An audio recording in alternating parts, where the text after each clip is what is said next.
Здравствуйте, меня зовут Заур Миремкулов. Я отвечаю за направление развития абазинского языка.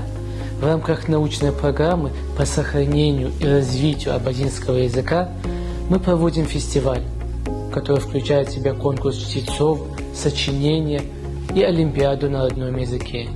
Ежегодно проводятся научно-практические конференции, тоболовские чтения и международные клычевские чтения совместно с Карачаево-Черкесским государственным университетом.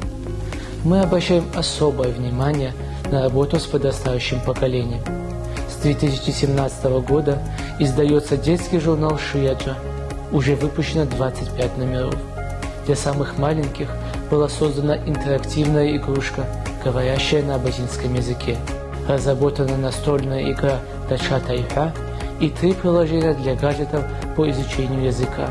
Созданы аудиозаписи 12 абазинских сказок. Уже 3-й год мы проводим КВН среди школьников и конкурс начинающих поэтов на абазинском языке.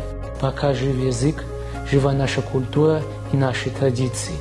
Давайте вместе сохранять родное слово.